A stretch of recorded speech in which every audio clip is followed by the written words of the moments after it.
Hello guys, magandang araw. Nandito tayo ngayon sa lake. Ayan, so chill muna tayo dahil nga holiday ngayon dito sa Poland. At wala po kaming pasok. Ayan.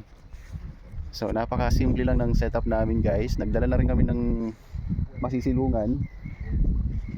Diba? Then namimingwit nga kami ngayon guys. Ito, pakita ko sa inyo. Si Paring Atan at saka si Paring Joey. Hello guys. Ano? Ito yung setup namin. Yan. Hello vlog. Welcome to my guys. So hindi pwedeng iharap yung camera doon guys, baka may nakahubo. Delikado. Napakasunod tayo ng private niyan. Oo, Huwag baka ma-trespassing tayo.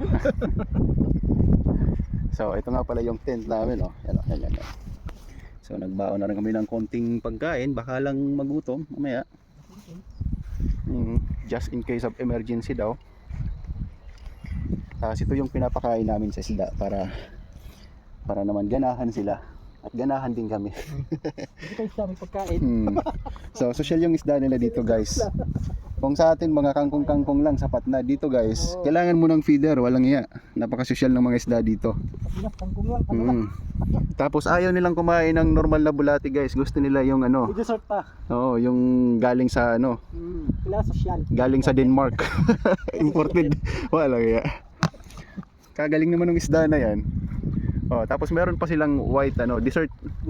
May white na uod, yung itong kulay puti na uod na to, kung pamilyar kayo. Ito yung nagiging langaw kapag ka, ano, nag-matured. 'Di ba? So ganun po kasosyal yung mga isda dito, guys. Ayan, so si Paring Atan medyo relax muna ngayon. Walang Relax pasok. muna. Minsan sa buhay kailangan mo mag-relax eh. Tama. Hindi pwedeng puro bira ng bira. Oo, tama. Kailangan yan. mo mag-refresh ba? Para sa susunod na araw, Malakas ulit ang hatak. ganun pa rin. Kailangan mag-relax sa susunod na araw, ganun pa rin. Oo. So ganun ang buhay natin dito sa Ganun ang Poland, buhay. guys. Hindi dapat masyadong seryoso ba sa paghanap buhay. Minsan kailangan din natin mag-relax, mag-chill. Ha? Yan si Uncle Joe. Huwag nakalimutan i-follow si Uncle Joe, ha. Si Uncle Joe ay napakaganda rin ng mga content niyan. Guys, sa mga viewers nga pala dyan yung dalawa ni Biyaheng Pinoy, Biyaheng Europe, saka ni Uncle Joe. Oo. Follow nyo rin ako, ipapalo ko rin kayo. Papaluin din kayo. Nayari na.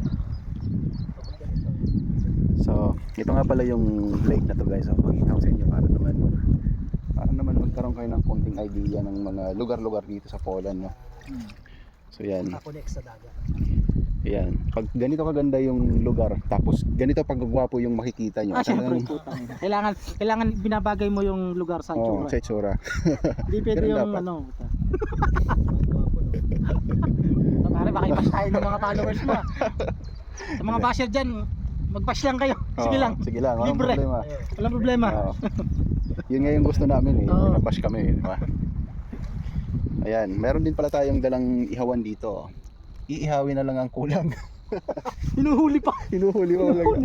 So, ano pa to? Tentative pa to kung makakahuli mo talaga o hindi. Pag wala kaming nahuli, wala kaming kakainin. Yun lang yun. Yun na nga ang mangyayari mamaya. So, yan guys. So, ito yung mga kaganapan natin ngayon dito. At, ay, mahiga muna tayo saglit dito. Sarap. Ayan. Sarap mahiga. Kapag ganito yung lugar, napaka-peaceful at saka may dala kang tent, no?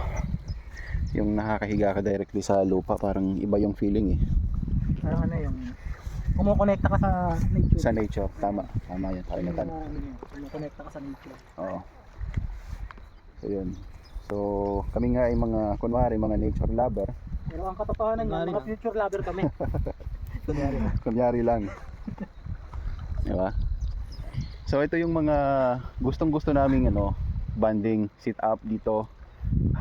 Malapit lang to dito sa ano namin. Malapit lang to sa bayan, ay sa city, wala sa siyudad. Malapit lang kaya hindi ganoon ka-stress sa biyahe. Yan oh, si Uncle Joe, nag-relax na si Joey. yun lang muna guys ha. Maraming salamat at huwag niyong kakalimutan i-follow si Uncle Joe. Ayan, Paano na? Share nyo na rin. oh, pati si Paring Atan. Follow nyo kasi papaluin niya rin kayo. Follow nyo ako, ipapalo ko rin kayo. Bye. Okay, bye-bye na.